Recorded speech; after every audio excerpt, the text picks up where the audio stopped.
ओम शांति। 6 मार्च 2024। बाबा के महावाक्य।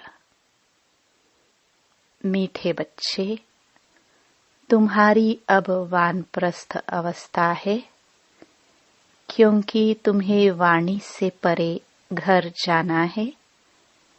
इसलिए याद में रहकर पावन बनो। प्रश्न।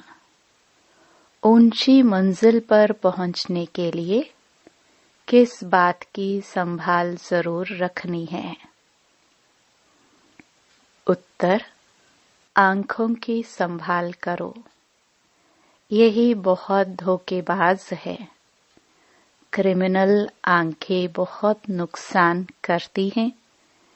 इसलिए जितना हो सके अपने को आत्मा समझ बाप को याद करो। भाई भाई की दृष्टि का अभ्यास करो। सवेरे सवेरे उठ एकांत में बैठ अपने आप से बातें करो।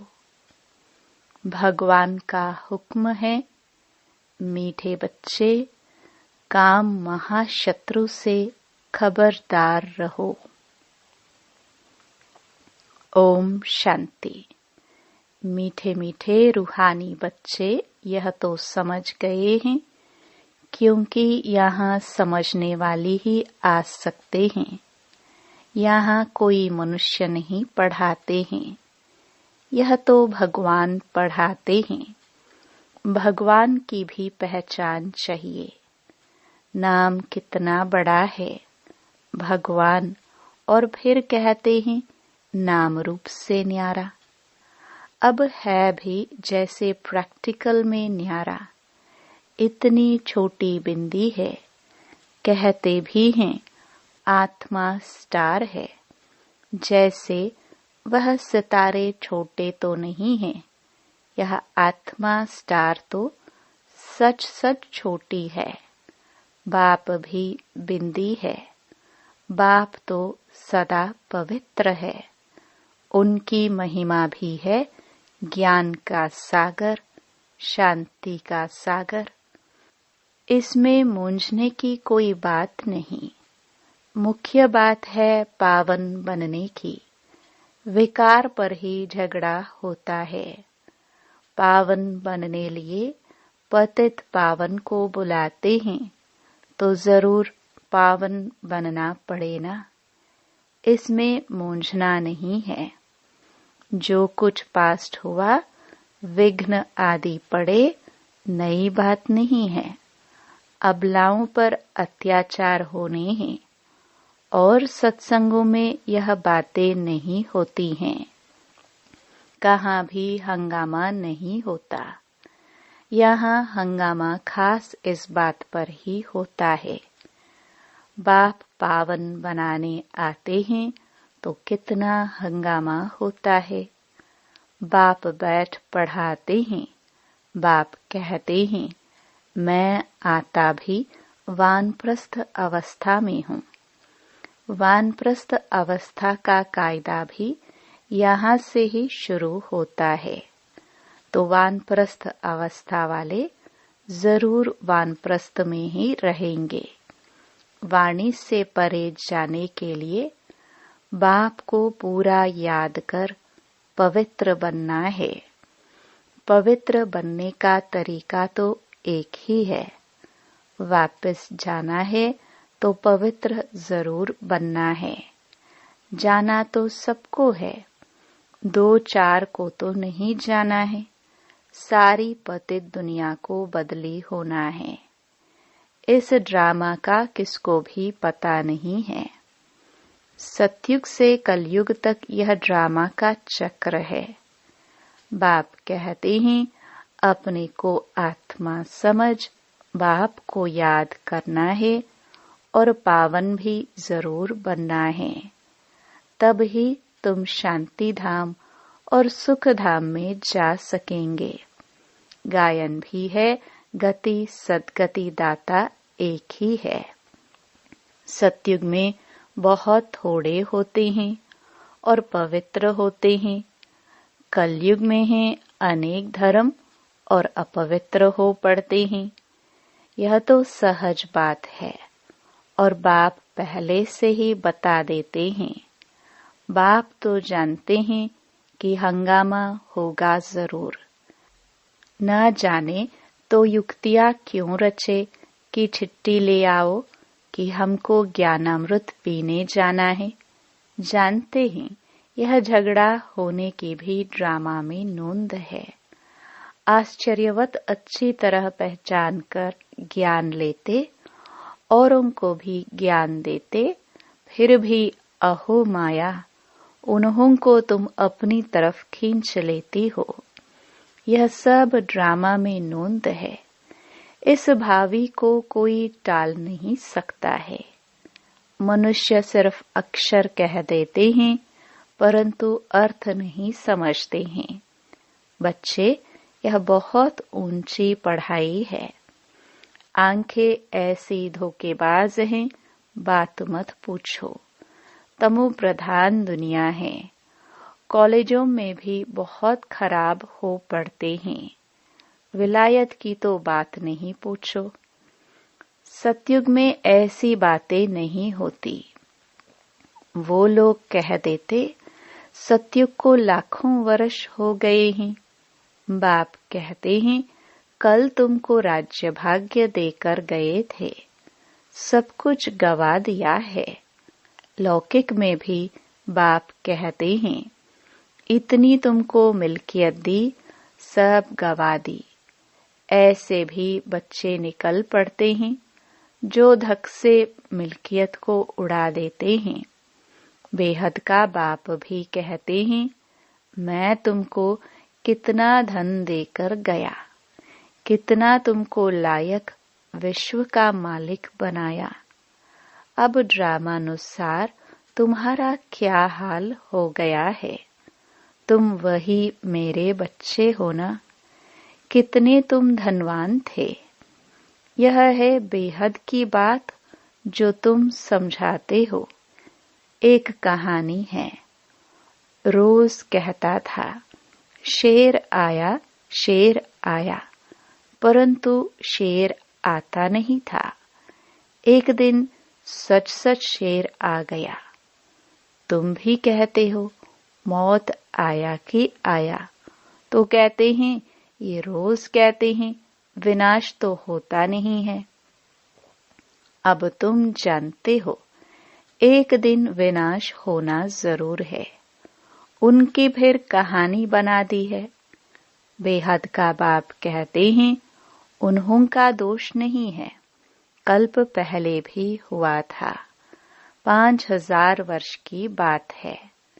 बाबा ने तो बहुत बार बोला है। यह भी तुम लिखते रहो कि 5000 वर्ष पहले भी हूबहू ऐसा म्यूजियम खोला था। भारत में देवी देवता धर्म की स्थापना करने। एकदम क्लियर लिखो तो आकर समझे। बाबा आया हुआ है। बाप का वर्षा है ही स्वर्ग की बादशाही। भारत स्वर्ग था। पहले पहले नई दुनिया में नया भारत हेवन था। हेवन सो हेल। यह बहुत बड़ा बेहद का ड्रामा है। इसमें सब पाठधारी है। 84 जन्मों का पाठ बचाए। अब फिर हम वापस जाते हैं। पहले हम मालिक थे, फिर कंगाल बने। पढ़ाई में तो एकांत चाहिए। सुबह को कितनी शांति रहती है। हम अपने को आत्मा समझ बाप को याद करते हैं। याद के सिवाय विकर्म विनाश कैसे होंगे। यही फुरना लगा हुआ है। अब पतित कंगाल बन पड़े हैं, फिर पावन सरताज कैसे बने। बाप तो बिल्कुल सहज बात समझाते हैं। हंगामा तो होगा, डरने की कोई बात नहीं। बाप तो बिल्कुल साधारण है। ड्रेस आदि सब वही है, कुछ भी फर्क नहीं। सन्यासी तो फिर भी घर बार छोड़ गेरू कफनी पहन लेते हैं।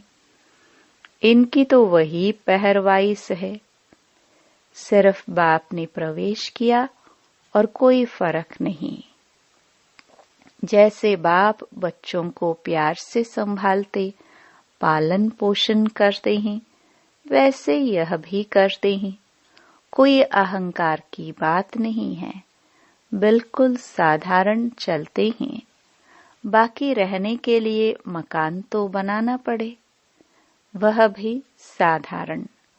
तुम्हें तो बेहद का बाप पढ़ाते हैं। बाप तो चुंबक है, कम है क्या? बच्चियां पवित्र बनती हैं तो बहुत सुख मिलता है। वह तो कह देते कोई शक्ति है, परंतु शक्ति किसको कहा जाता है, वह भी समझते नहीं है। सर्वशक्तिमान बाप है, वह सबको ऐसा बनाते हैं, परंतु सब एक जैसे तो बन न सके। फिर तो फीचर्स भी एक जैसे हो जाए, पद भी एक हो जाए। यह तो ड्रामा बना हुआ है। 84 जन्मों में तुमको वही 84 फीचर्स मिलते हैं जो कल्प पहले मिले थे। वही फीचर्स मिलते रहेंगे, इसमें फर्क नहीं हो सकता। कितनी समझने और धारण करने की बातें हैं। विनाश तो जरूर होना है। विश्व में शांति अभी तो हो नहीं सकती।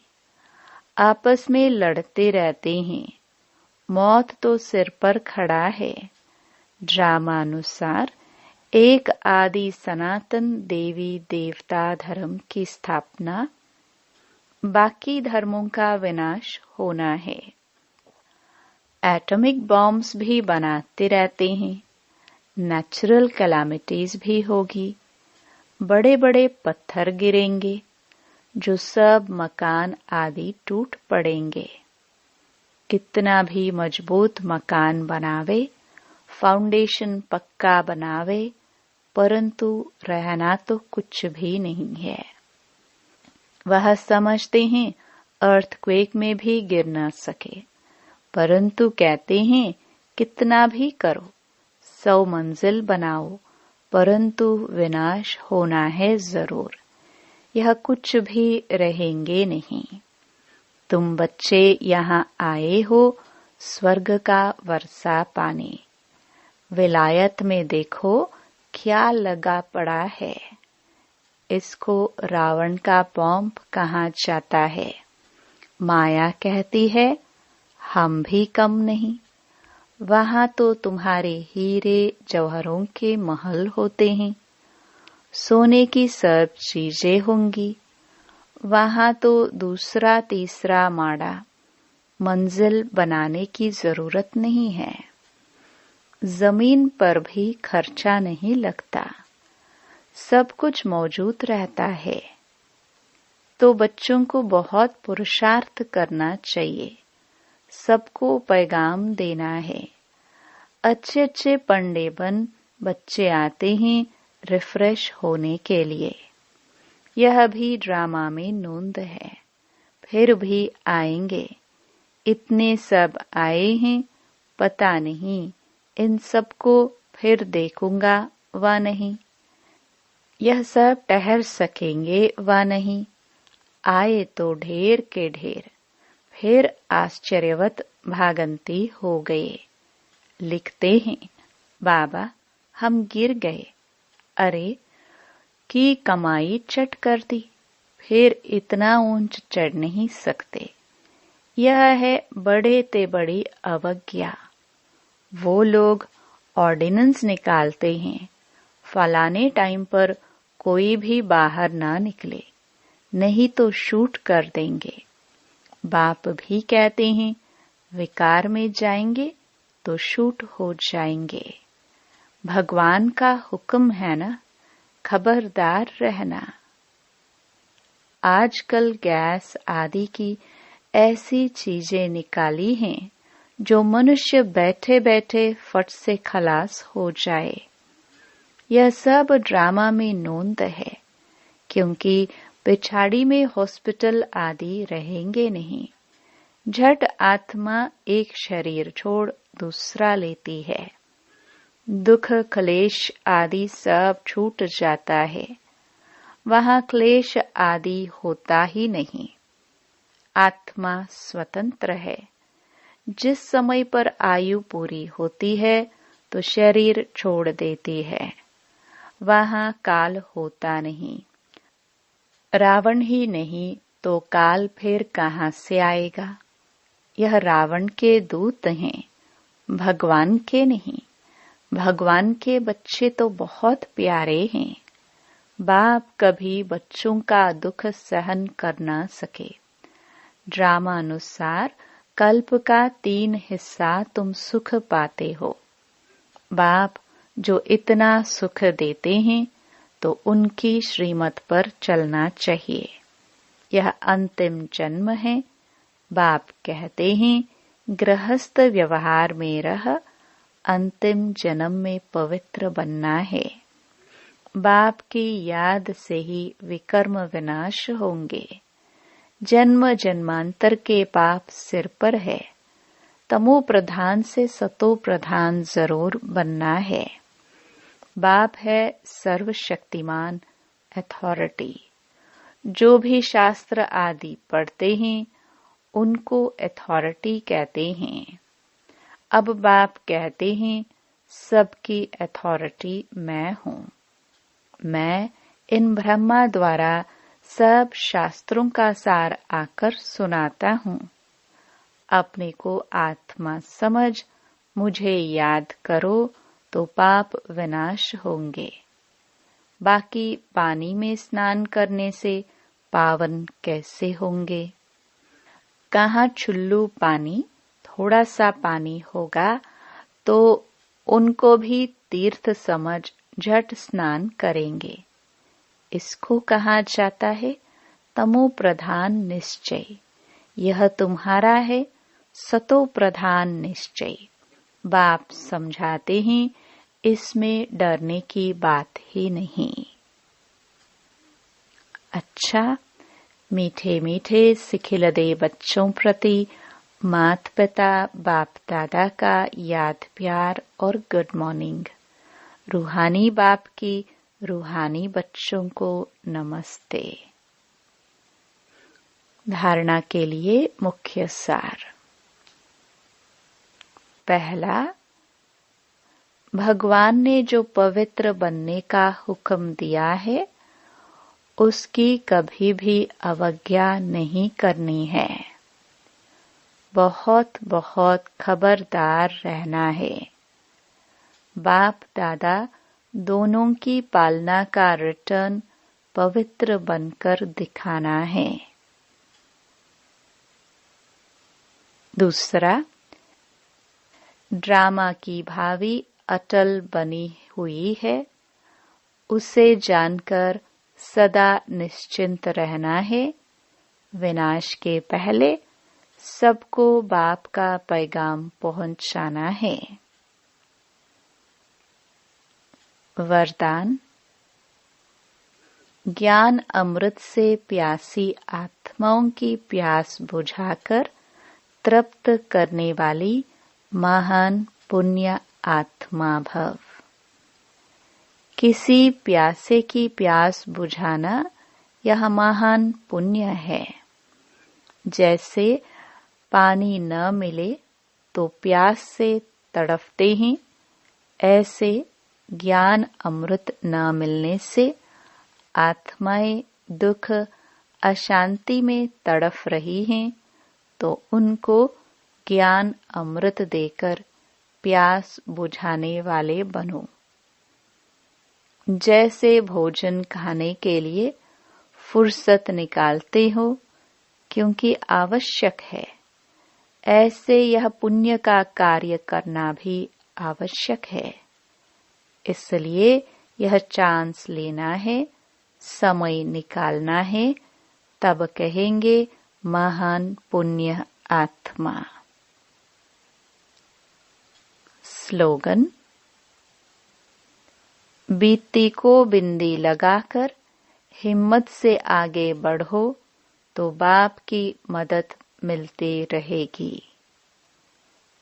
ओम शांति।